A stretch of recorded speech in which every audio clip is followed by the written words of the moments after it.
It cost Commander Robert Peary 20 years of unremitting hardship and misery to reach the North Pole finally in 1909.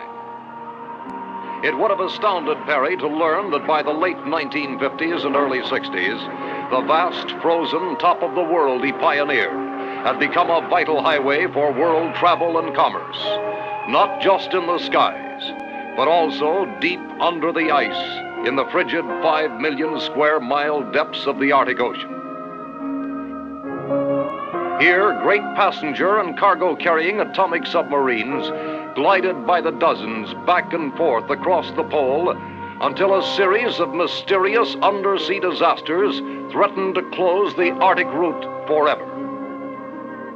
The decisive moment came May 3rd at 13:15 hours when the undersea atomic liner Sturgeon, largest of them all, reached 87 degrees 10 minutes north latitude, only a few miles from the North Pole itself.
According to the official reports, the next phase of the life and death drama occurred May 10th in Washington at a hush-hush super-secret meeting of the Arctic Theater War Room.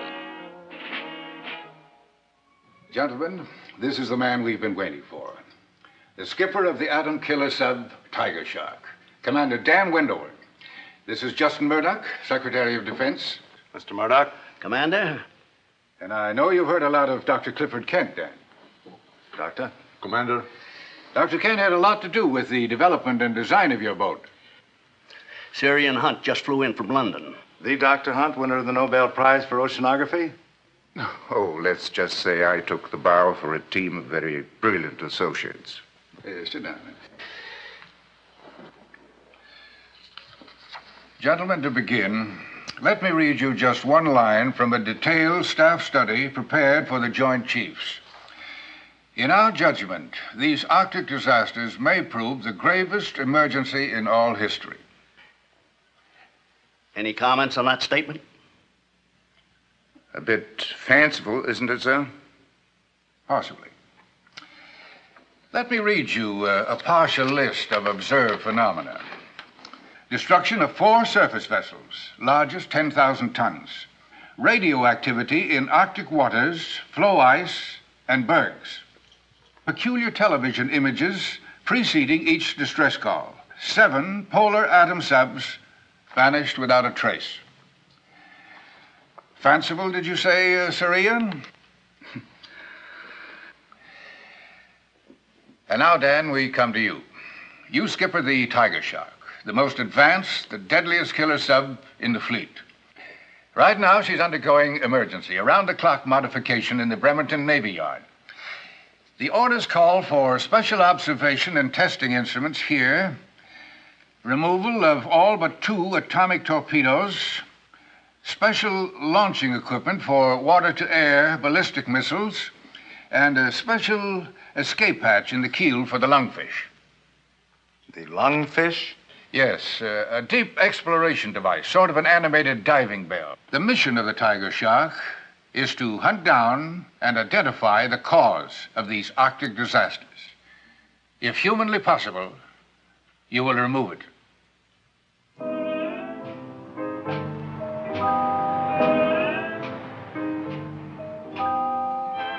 Not that I don't think Lieutenant Commander Holloway is the finest exec in the entire sub-fleet, Julie. And not that he isn't the best friend that I have. Come on, Dave. You talk too much. Now, be quiet, little mother. I feel behooved to warn you, our friend Reef is no less than the #1 howl in the entire sub-wolf pack. Nuclear-powered. And when it comes to women, well, he has got a built-in sonar detector that... Dave, you know you're exaggerating, old buddy. You know it. Yes, you are. You know, on most boats, a certain loyalty exists between the exec and his navigation and firing officer. But in the case of Lieutenant David Milburn of the Tigershark and myself... But she's a nice girl. I've seen you work. I think she deserves a fighting chance. Helen, I appeal to you. Dave, look at me. I'm the mother of your 3 children. Will you please take me home to them at once? There you are. Just drop in any time. Don't bother to call. Just drop in. That's my way of life.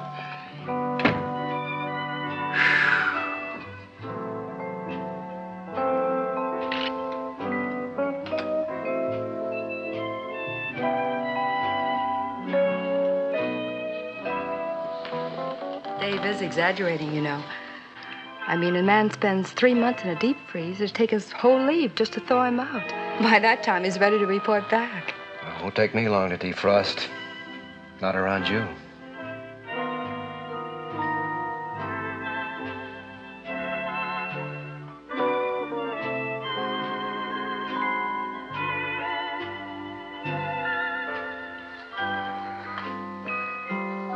What was I saying about thawing out icebergs? Yeah, you never can tell about icebergs. Only show 1/9 above water. After that kiss, I'd say that's about right. Do you feel anything? Are you kidding? No, I mean that this is just the beginning of something. That we didn't just meet accidentally. Oh, that's original. Doesn't the next chorus go something like, let's not waste one precious golden moment. Any second, there could be a knock on the door and... Well, I've seen stranger things happen. It happens all the time to heroes on television, plays, motion pictures. The hero gets his leave canceled and she spends the rest of her life wishing that she'd... Oh, honey. Let's not waste one precious moment then.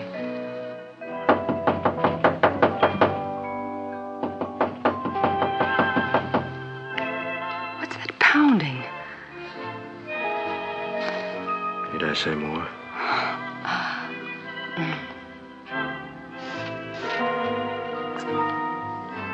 Reef, look.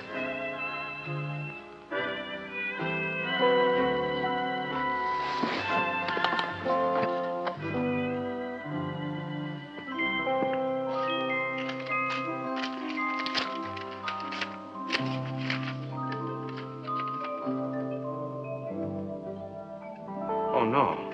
What's wrong? What is it? Oh, no.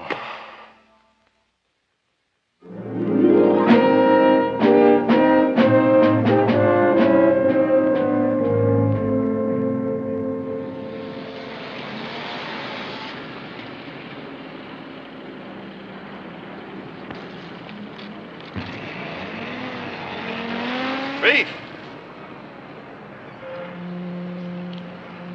They caught you too, huh? At the worst possible moment. Tomorrow's Janie's birthday. Poor little kid's been looking forward 2 whole months to having her daddy home. Now, That's the worst possible moment? what could be worse than disappointing a little girl? Disappointing a big girl. Julie? Good. Really tough, old buddy. Oh, really tough.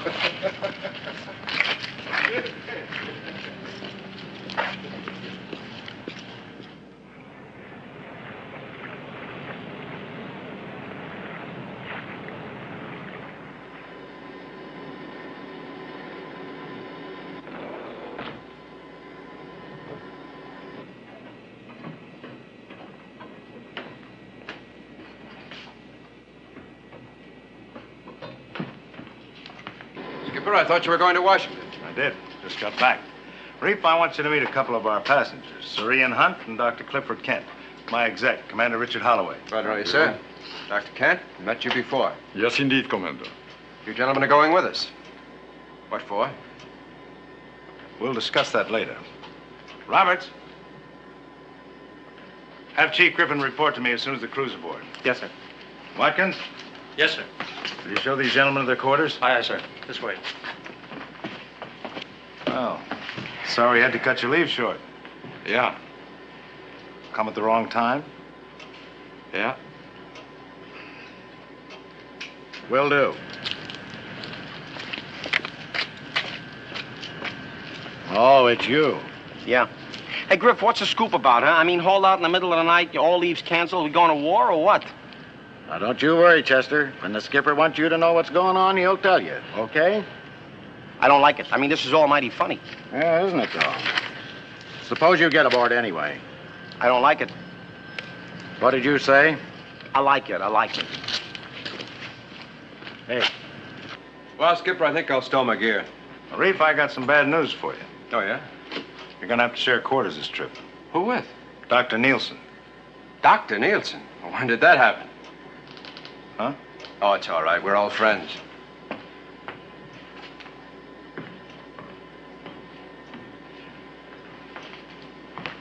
Dave, stand by to shove off as soon as Griff reports the crew aboard. Right, Skipper.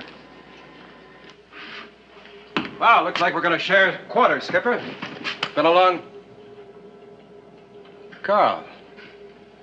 You? Oh, of course. I should have suspected when I heard that doctor. I thought it was your father. It was supposed to be. Dad had a heart attack 2 days ago. He what? It was mild. He'll be all right, but it was out of the question his coming on. And they thought you could replace the skipper, huh? Well, there was no choice. Dad and I developed the lungfish together. Except for him, I'm the only one qualified to dive in it. You could have trained somebody else. Not in 2 days. Look, do you think I wanted to come? If it didn't mean so much to Dad proving his depth explorer, I certainly wouldn't be here. That I can believe.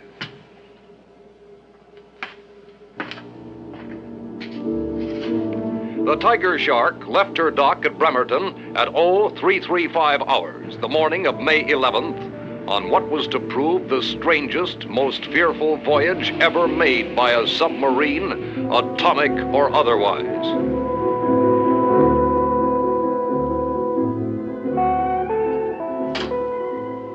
Simultaneously with the Shark's departure and with his crew still in the dark concerning their secret, fateful mission, Skipper Wendover made the first notation in the log. The men would remain unbriefed for 2 hours until the Tigershark cleared Puget Sound and was headed for open sea.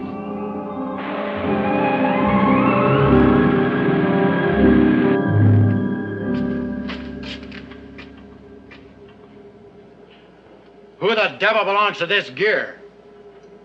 We do, Chief.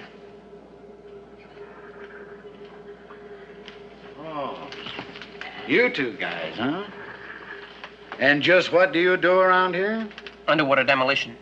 Seaman First Class Powell, and I'm Corny. Yeah, I know. So you're frogmen. Yeah, we're off tin cans. We've looked the pig boat over from fore to aft, but can't seem to find an empty locker to store our stuff in. An empty locker?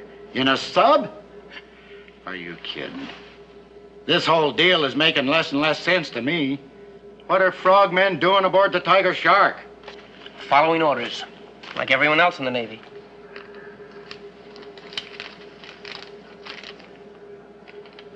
Beats me. But orders are orders. Yeah, well, in the meantime, where do you want us to stash these gizmos? Come on.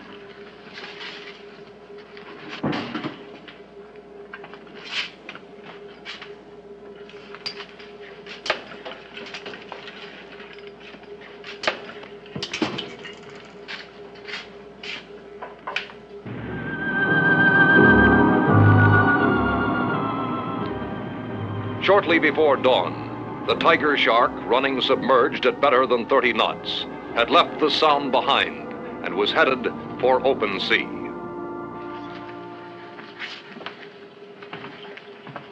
Here are orders, Reef. Look them over while I fill in the crew. Now, hear this. This is the captain speaking. I know you're wondering about all the mystery. Well, our job had to be kept absolutely secret. Our mission is to find out what caused the disasters under the Arctic ice. Once we cross the Arctic Circle, any command you hear will be the real thing. Please remember. That's about it. Now, you know as much as I or anybody else does, for that matter. Coincidentally, I assured Washington that this was the best sub crew in the fleet. I know you won't make a liar out of me. Carry on.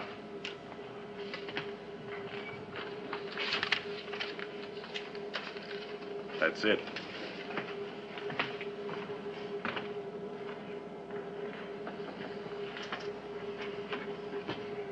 What do you think? I think I should have joined the Air Force.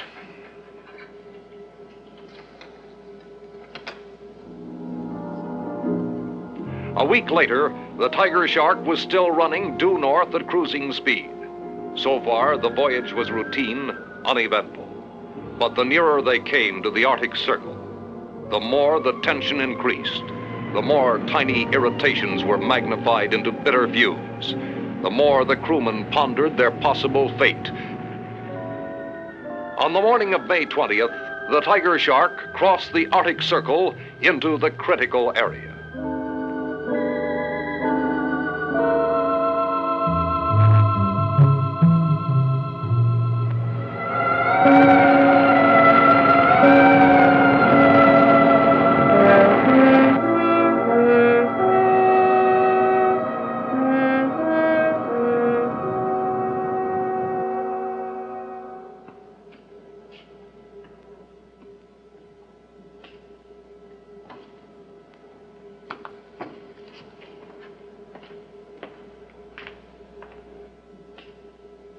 You're always asking me why I stay up, Bachelor. There goes one of the best reasons I can think of. Huh? Yeah. I might have a son like that. I don't get it. What goes with you two? I guess his father, Skipper Nielsen, retired before you enrolled at the academy, didn't he? I guess. One of the finest men and officers alive. A real hero in the best sense of the word. World War II. Taught engineering and design at the academy. Fought like a demon for atomic subs. So? So when his only son dropped out of school, began making statements, all sounding like borrowed propaganda. Ban the atomic test, junk the nuclear subs, spend the military budget for peace. Well, it just about broke the old man's heart. Then when the newspapers picked it up, called Carl the honest, sincere son of a warmongering father. Well, Captain Nielsen resigned from the Navy. Oh, he still keeps his hand in with projects like the Lungfish. But it broke him all the same. Have you talked to Carl? Try to get his side. His side? He's all front with no back. How can he have a side?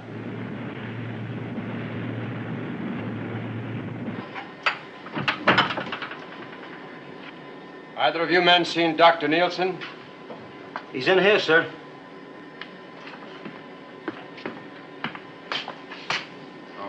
Tuttle Powell, would you men mind leaving us alone for a few minutes? Sure, Mr. Holloway. Dr. Nielsen.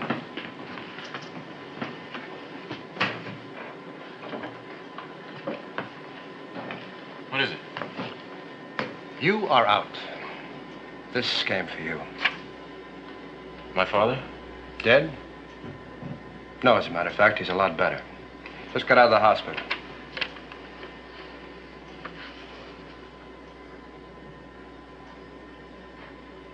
What did you mean I'm out? Your father can be in Nome, Alaska tomorrow. We have two choices. We can ask them to bring him out by helicopter and take you off, or we can put the Shark back into Nome. You trade school boys are all alike, aren't you? Anybody who doesn't think like a little gold-braided puppet is ipso facto a coward. You said it, I didn't. Well, wearing a uniform doesn't bestow an automatic monopoly on courage, Commander. It just so happens I'm not a coward, physical or mental. And before I'd risk my father's life. We're all risking our lives. That may be. But Dad stays where he is, and I'm staying here. Oh, you are a mixed-up oddball, aren't you? Well, perhaps. But the idea of willingly going to school to spend my life at a Paleozoic pastime that should have disappeared with the thunder lizards, I'm referring to war. That strikes me as the worst cowardice of all.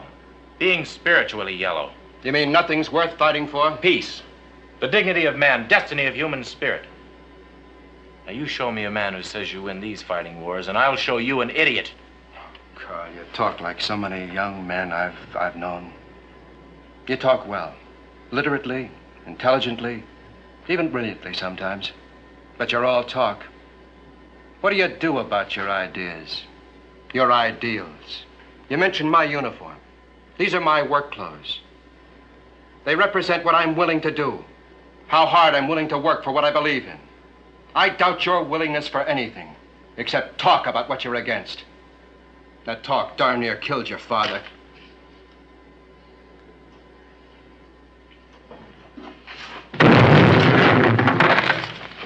Mr. Holloway to the con, please.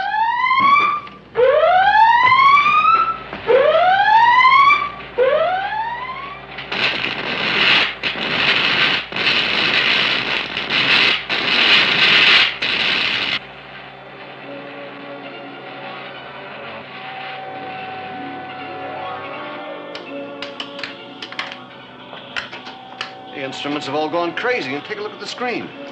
Incredible. Absolutely incredible.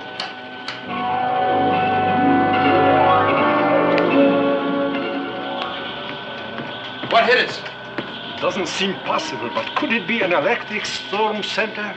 Underwater? High-intensity arcs will burn, submerged, and millions of volts discharge in random directions. Is there any way out of this? Seems all around. What about down? I don't know.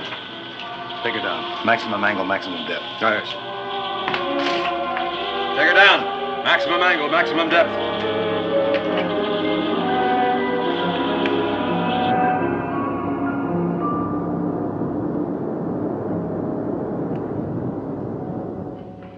Syrian has evolved a theory. At first, I wasn't about to buy it. But we have eliminated one by one every other logical explanation. It is rather fantastic. But here is a chart of the Arctic region. On it, I've plotted every instant of these peculiar phenomena, the sinkings, electrical storms, our own experiences. Now, here is where we encountered the electrical storm. The sturgeon was lost about here. The others, here, here, and here. Do you see it? See what? The pattern. The pattern. Each incident occurred almost precisely 1,000 statute miles from the pole. A line drawn through the points of occurrence makes almost a complete circle around the pole. Which adds up to what, Syrian? I cannot accept the idea that these phenomena were either random or natural. I believe they were motivated by some sort of intelligence. Do you mean that somebody is... I didn't mean to imply a human intelligence. Well, what on earth kind of intelligence is it, Syrian?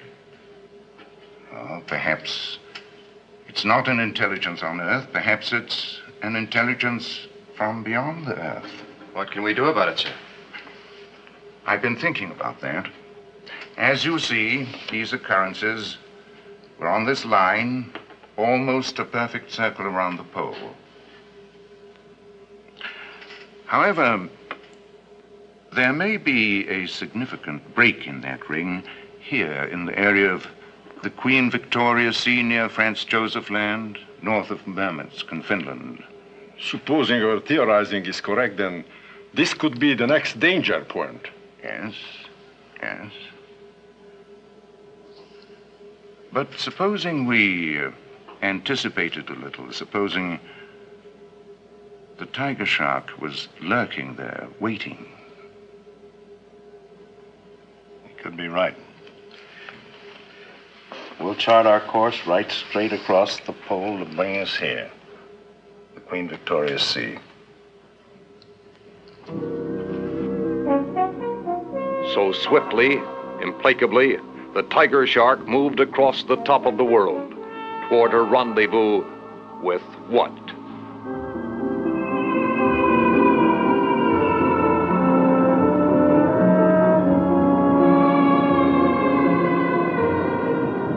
We've been running due south along the 30th degree of longitude. By my reckoning, we should be about here, just short of our planned position. And that should be... Just about the critical point if we're on the right track. Prepare to service flank speed. Prepare to surface. Flank speed.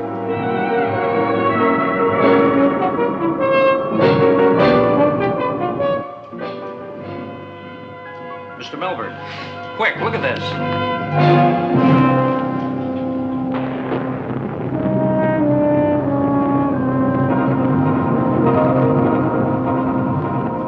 Skipper, reef!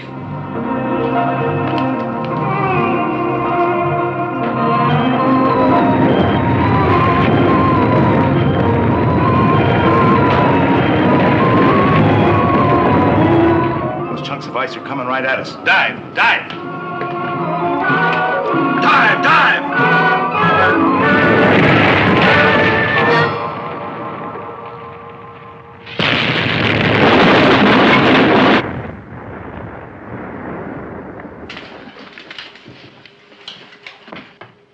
Determine extent of damage.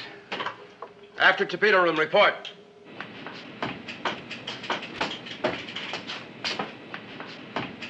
This is Griff, Captain. Moderate leak in overhead plates. Damage to main drive shaft housing. Forced to full stop. We're dead in the water. Captain?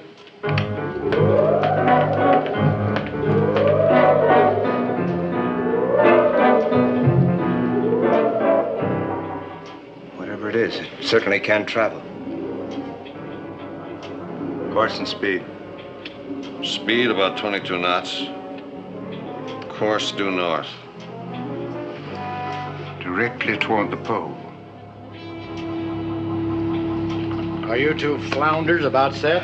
We're ready. Now try and remember you're not going out to rehearse a water ballet. We need a damage report. I never should have volunteered. If I had enough sense, I would have... Hey, look out for the sharks, huh?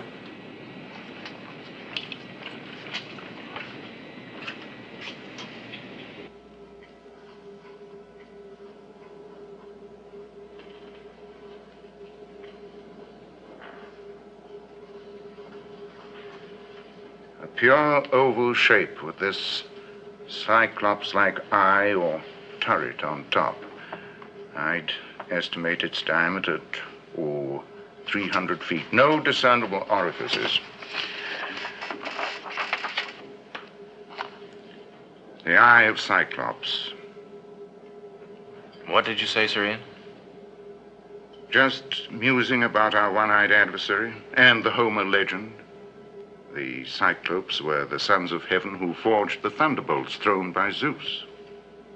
Our own Cyclops throws quite a thunderbolt itself.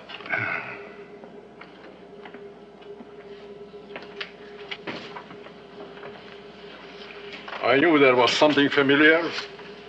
Take a look. This picture was taken by an amateur astronomer over New Mexico. I have had it since I served on the Air Force Evaluation Board for UFO reports. Unidentified flying objects. Then this is a flying saucer. That was the popular designation, yes. Weren't all the sightings in the sky, not underwater? This would explain why there were never any reports of landings. It's quite possible that whoever or whatever inhabits this craft is not a land creature at all, but some form of marine life. That would make our little green men actually little green fish. Undersea flying saucers. Excuse me, Skipper. Yeah, Griff? All internal repairs completed. And frogmen report exterior damage minor. Then we can get underway, huh? Right, sir. Dave, you plotted the course of Cyclops? Then that's our course. Where he goes, we go until we get him. Or perhaps until he gets us. So the Tigershark began relentlessly stalking her space enemy. Up to the pole, back to the Arctic Circle, again and again. A week, a fortnight, a month.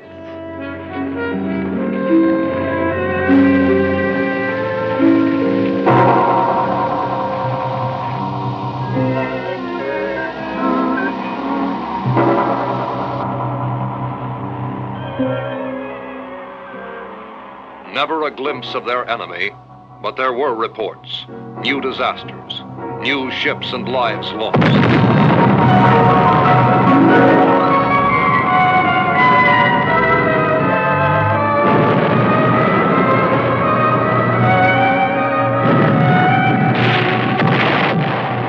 Invariably, the Tigershark made for the scene, only to arrive after Cyclops had left.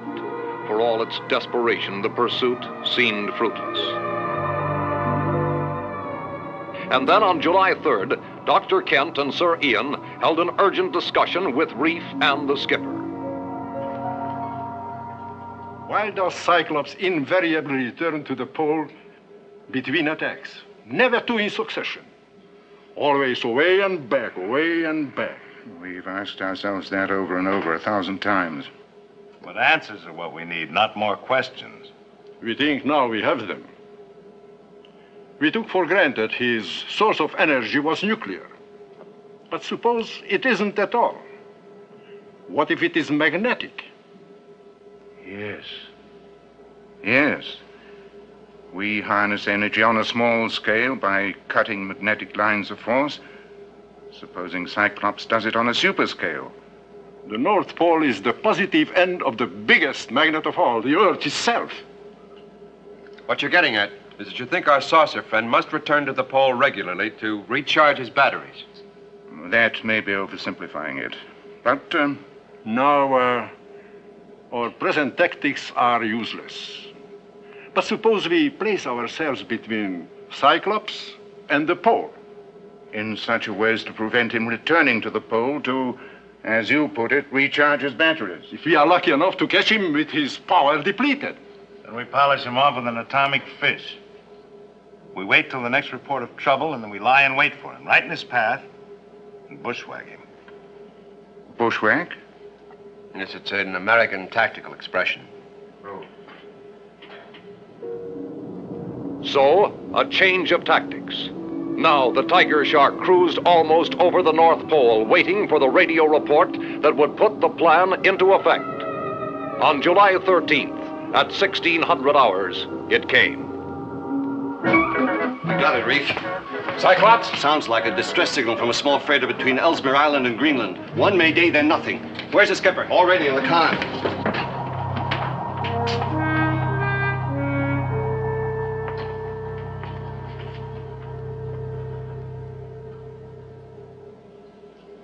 We're here. Right? This is where Cyclops knocked off the freighter. This is the way he has to head for home, the pole. Here we are, right in his path. Sonar and TV scan the bottom, find a good place to hide and lie in wait for him. Maybe a cave or a valley. Break for silent running. As soon as we're on the bottom, secure everything that hums or buzzes. I want absolute silence. Very well. Break for silent running.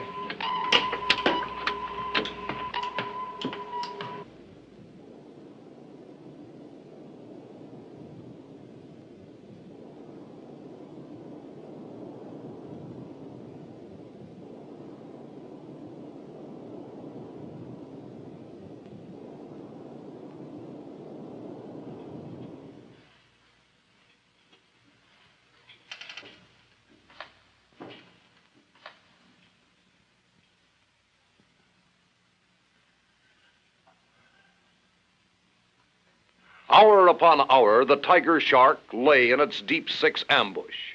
The Arctic depths were as still and silent as an uninhabited world. And then, at 0600 hours.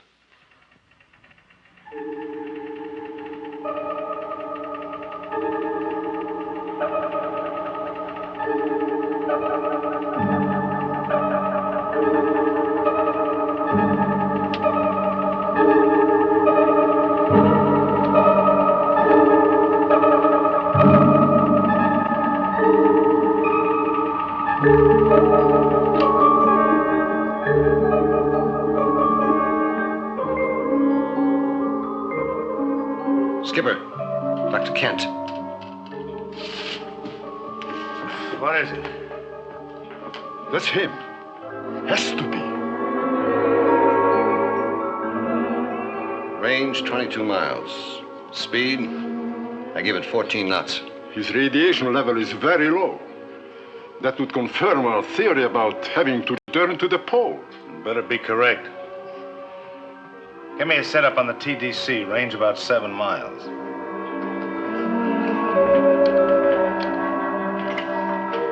Reef, arm atomic warheads. Load tubes 1 and 2. Report to the con.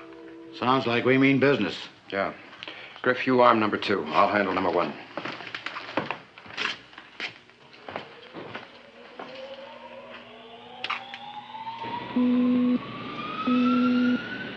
Load 1 and 2. Open outer doors. Stand by for action.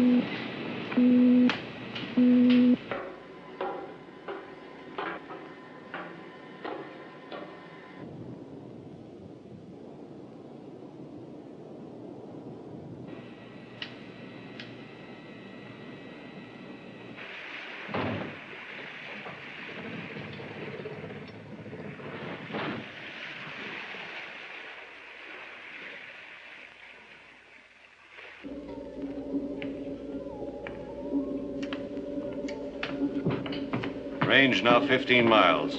You sure it's Cyclops? Take a look.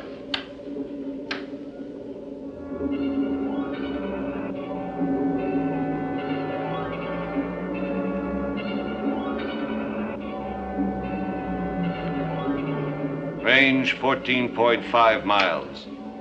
Griff to skipper. Tubes 1 and 2 loaded. Outer doors open, ready to fire.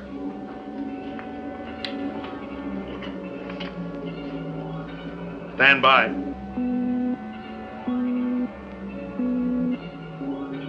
Range 8 miles.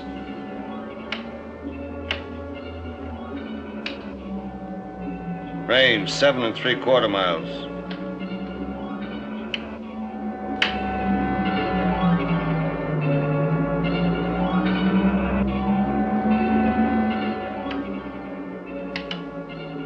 Zero, minus 10.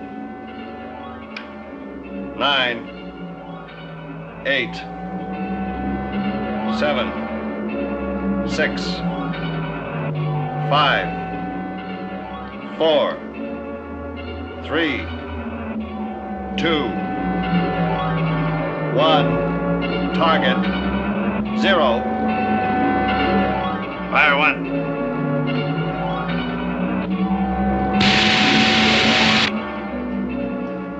Number 1 fired. Fire 2.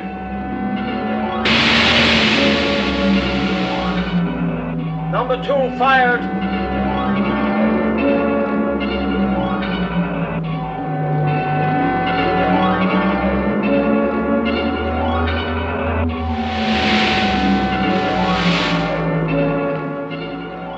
How are they running? Hot, straight, and normal. Number 1 missed. How could it? We're dead on the target with a homing fish.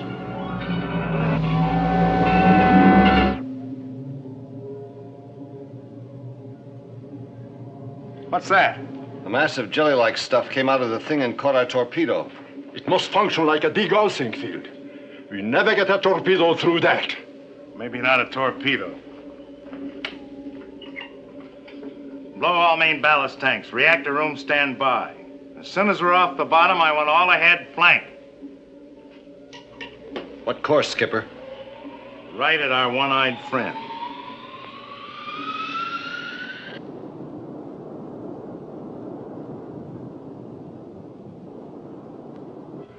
Right at him? That's what I said. But what can we accomplish? We can ram him. You've weighed the consequences, Captain. The lives involved. Doctor, I've weighed the destruction that the Cyclops has done already and what he'll do in the future unless we stop him right now. There must be some other means. What other means? If the Tigershark can't stop him, no power on Earth can.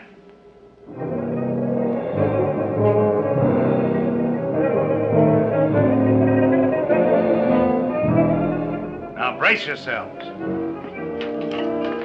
Sound the collision alarm.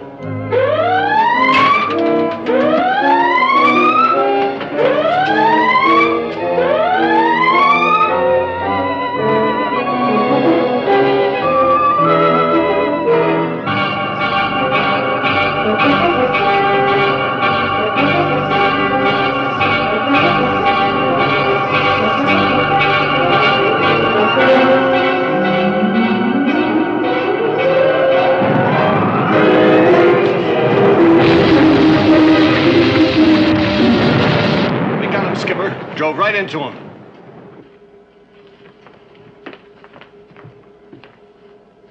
Look at that. Speared him like a fish.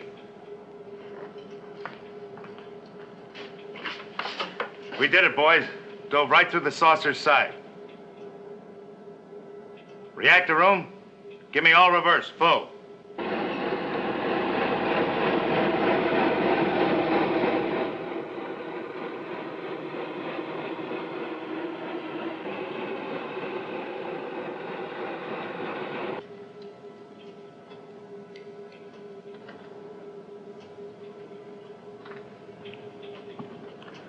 We're stuck tight. Skipper, take a look at this depth gauge.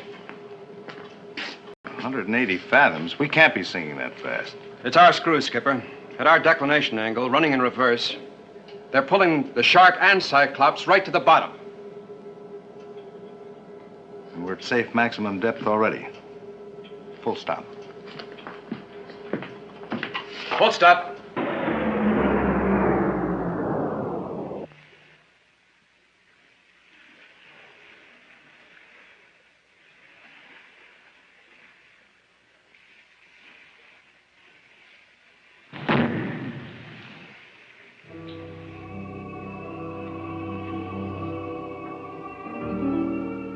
Hours later, the two Titanic craft were still locked together in an apparent death grip. On the bottom of the Arctic Ocean, nearly 1,200 feet below the surface.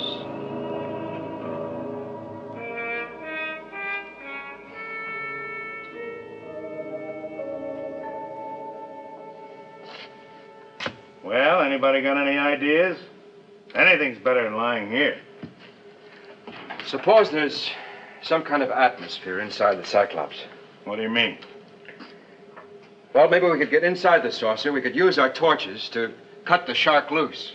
That's all very well, young man. How would one go about getting inside Cyclops? Through the eye, using the Depth Explorer. Yes. The Explorer was built to operate at even greater depths. Yeah, but suppose there isn't any atmosphere inside the saucer. Well, then the idea's no good, but we're no worse off than we are now. You gotta let us try, Skipper. Us? Reef and I could take the Explorer down, clamp it onto the eye. No. You can't, but I can. I can deliver you to the eye. Then you... A little out of your line, isn't it? Why don't you stay aboard and make a speech? Maybe you could get him to ban flying saucers. Listen, Holloway. However our ideas disagree, I've said before, I'm not a coward. And it happens you have no choice. Either I take you down there in the lungfish or you don't get there. I'd sooner swim. That's enough, both of you. Very well, sir. No use making the odds any longer than they are. So happens that Dr. Nielsen's right. Get the Explorer in the airlock and prepare for launching. Better take Carney and Powell with you. Frogmen? That's right. Their underwater experience might make them invaluable. You'll need sidearms. Sidearms? The saucer's dead. You hope. You better get ready.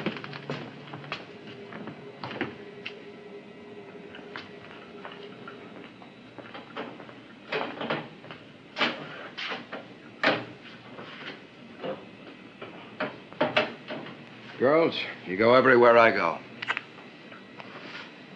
All right, Carl, there's still time. Want to show me how? Get in.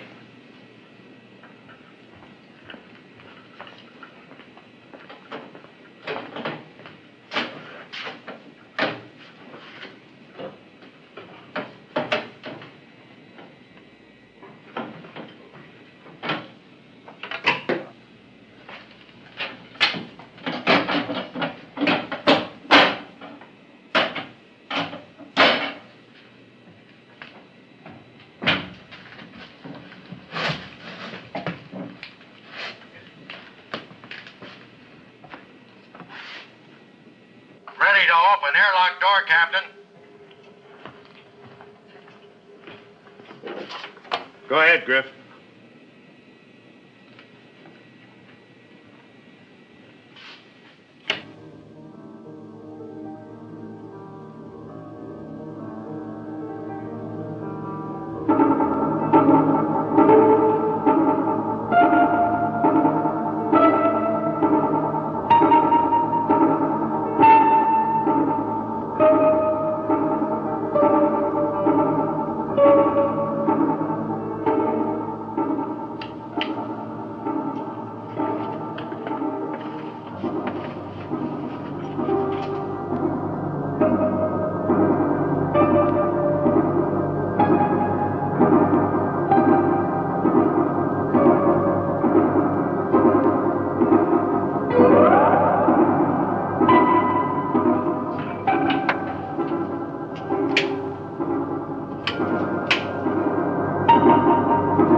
What now? What do you say, Doctor? Shall we take a chance? That's what we came for. Well, you all stay here. I'm going to take a look inside. Not alone, you're not.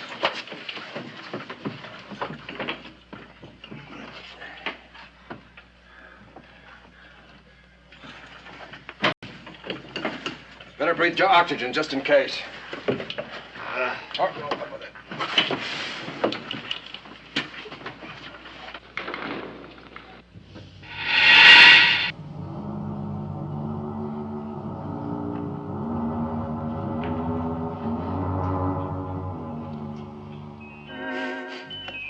Air. Pure air. Under pressure. That's relieving. Well, we won't need these tanks. Good luck, man. All right. Let's go.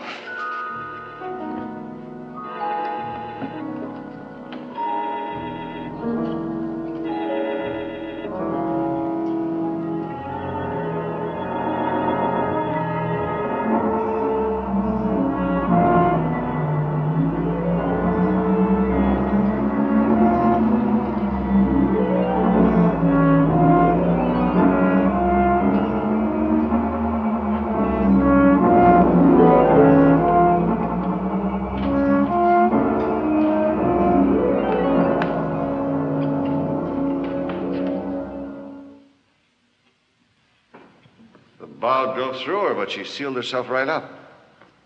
Yeah. There's our problem. The saw teeth of the ram are caught in the break. Now, if we can cut it away, the shark can pull herself loose. I think you're right. Powell, go back to Dr. Nielsen. Tell him to report to the skipper. All right, let's get to work.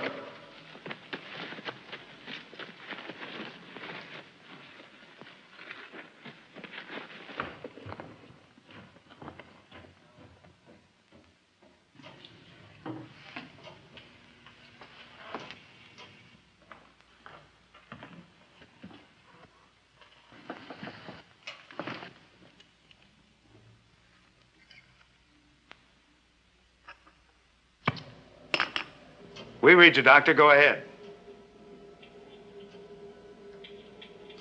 They're inside the Cyclops. It's full of breathable air. Wonderful. That's great, Doctor. Reef thinks that he can clear the shark's bow so we can pull ourselves loose. What's it like inside the Cyclops? This is a priceless opportunity to...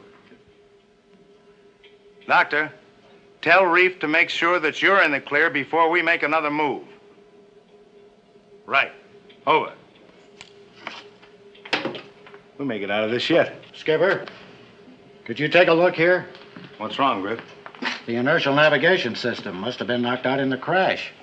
We're dead in the water, but it indicates we're moving. That's impossible. The radiation level from the saucer, it's rising.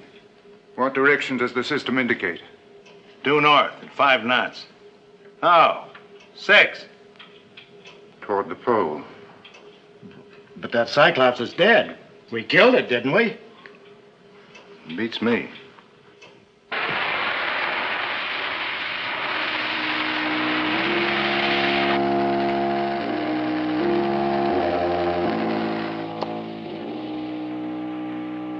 Dave.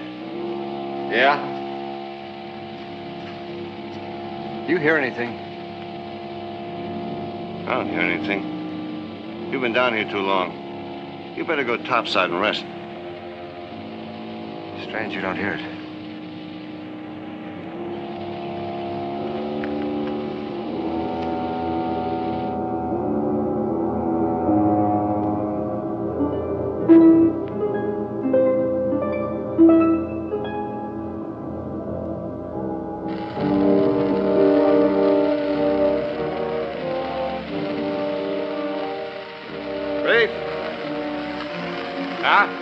You know something?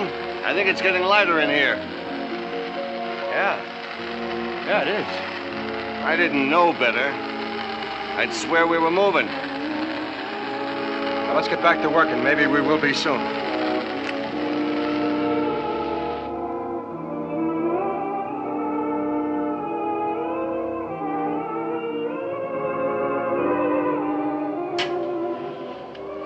I'm getting an impression of movement, Captain. Is that possible? We get the same reaction up here. Now they're feeling it down below. The radiation level constantly rising. As we near the pole. It's got to be an explanation. I think there is. I believe our friend Cyclops is returning to life.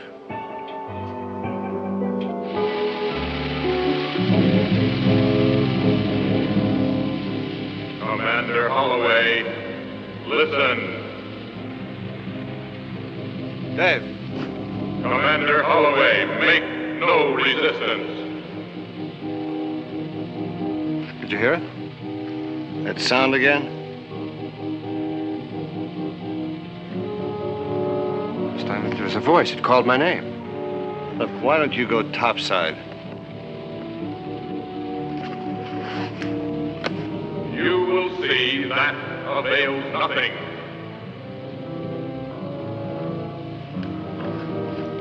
Where do you think the sound was coming from?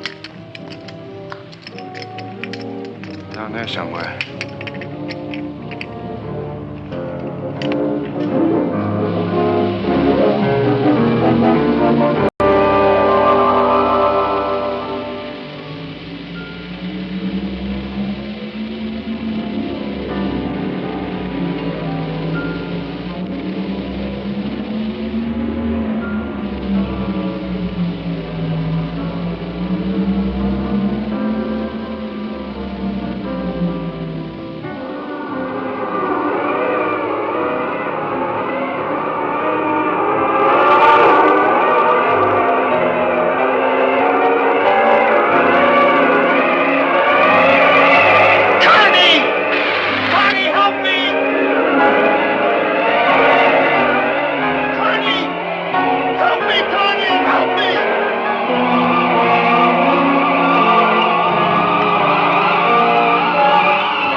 your weapons, Commander, and come here alone.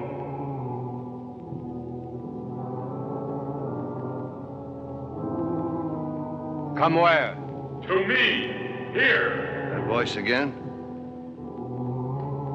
It wants me to go alone. Oh, it does it? You better stay here.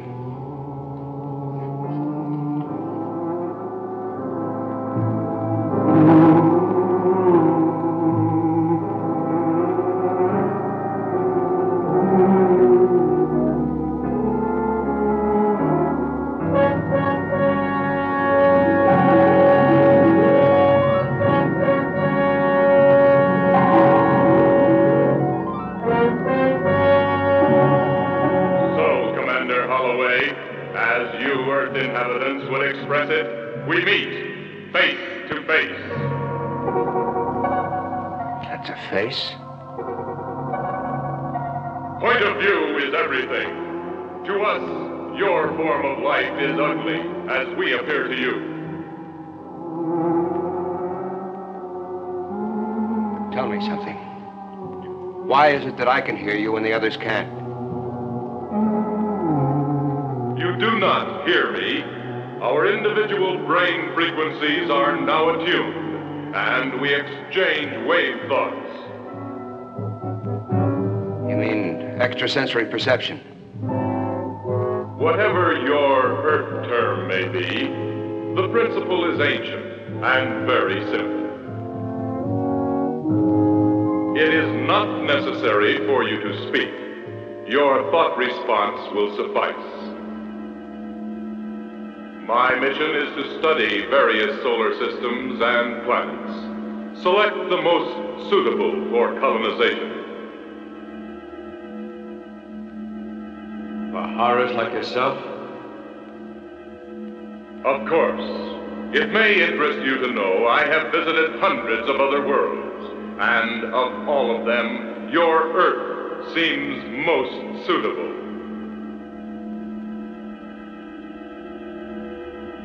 Swell.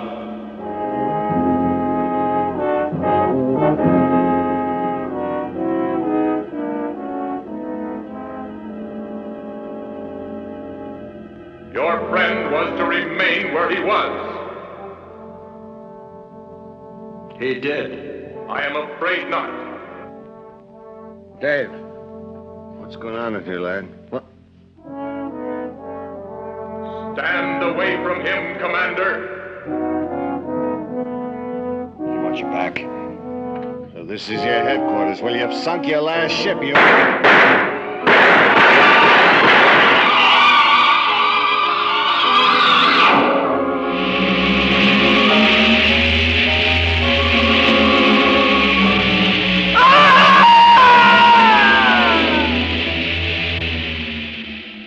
Well, why not me?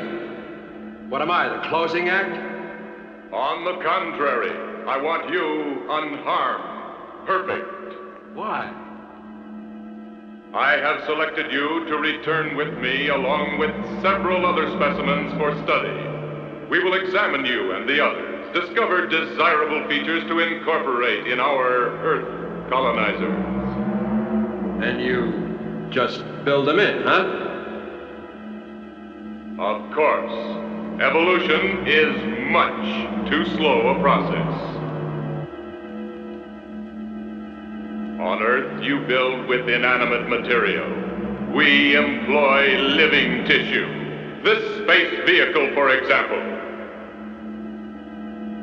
It is a living thing. When damaged, you would say wounded.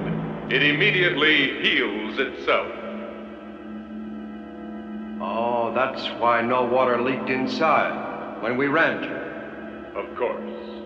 But it is time to begin the return voyage. To navigate, won't you have to see your way? Obviously. Copy, Russ!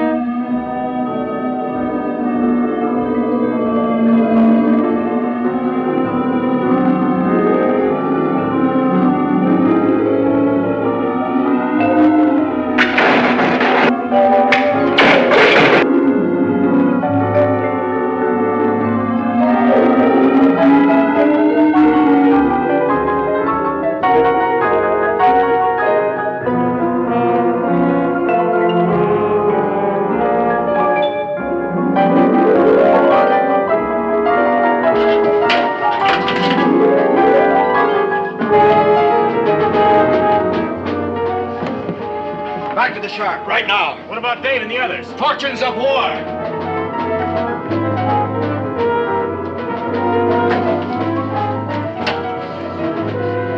Skipper, this is Reed from the Duck Explorer. Pull loose. Right, Reef.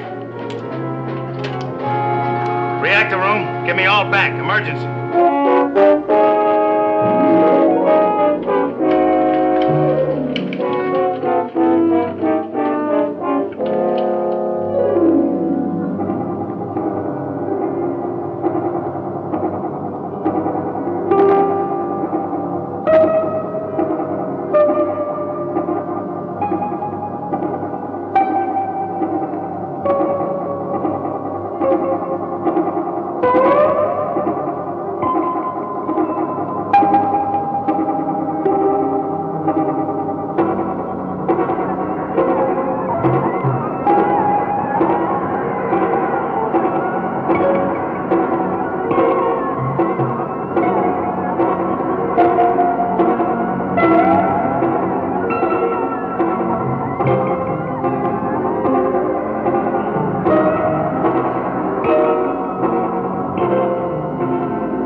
What about this?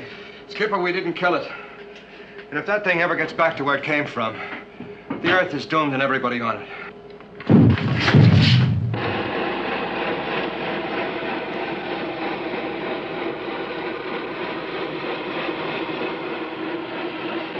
We've pulled loose, Captain. We're free.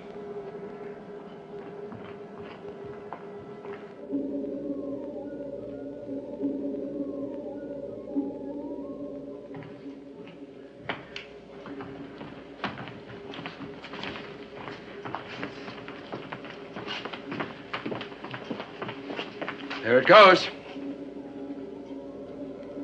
Headed straight for the pole. 50 knots. Nothing we can do. Excuse me, Captain. There may be one last desperate chance. What's that? It's possible I could adapt one of the torpedo guidance systems to the ICBM, so it would home on the saucer when he rises from the pole. What about the time? Cyclops will have to linger at the pole to recharge its power banks. That's worth a chance. Reef, take over as navigator and see if you can find us an air hole in the ice. Let's go. Very well. Adapt a complicated guidance system to a huge ballistic rocket. Convert it to a water-to-air interceptor missile. It was foolish. It was insane. It was fantastic. But it was their only hope. And the Earth's only hope. Ready? As ready as we can be. I'll report to the skipper.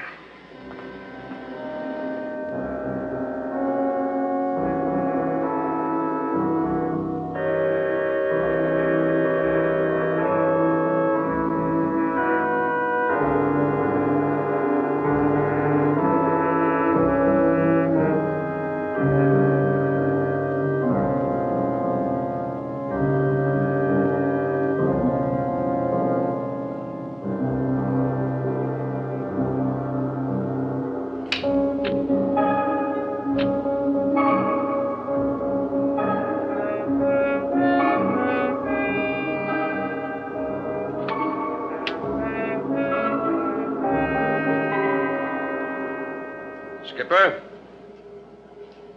we found our hole in the ice. What's the corrected bearing of the magnetic pole? 357 degrees.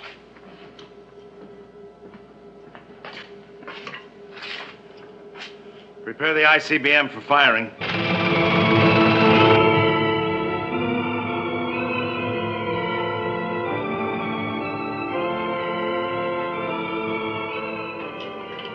Well, that's about all we can do until our space friend decides to blast off.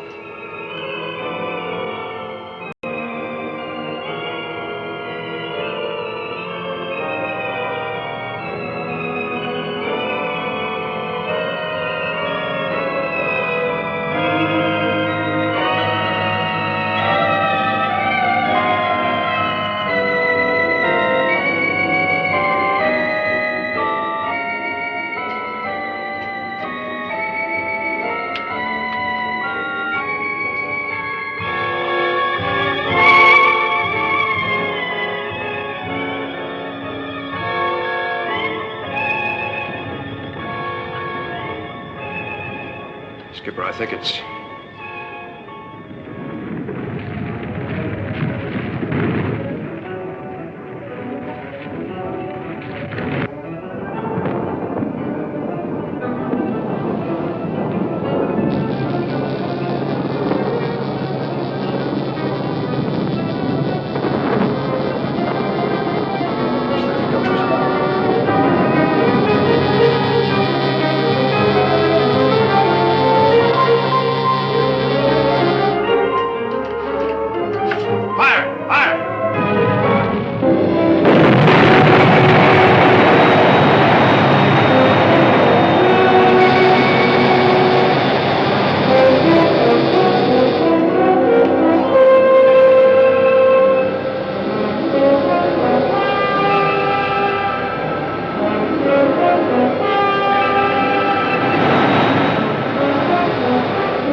Attention, all hands.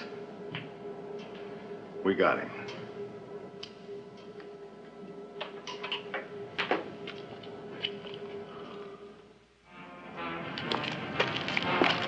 Cigarette? Oh, they're so remote, the stars. Cold, beautiful. Now I wonder. Yeah? Which is the one? The one we have to worry about. Well, we have enough ills here to worry about, but maybe, just maybe, when their ship doesn't return, they'll decide not to come here after all. But if they do, I don't know. No, I wouldn't worry. Not when we have boats like the Tigershark, men like you, Skipper, Dave, Surrey and Kent, and my father. And his egghead son will give him a rough reception, won't we? You know, I think I lost my little black book on that lousy thing.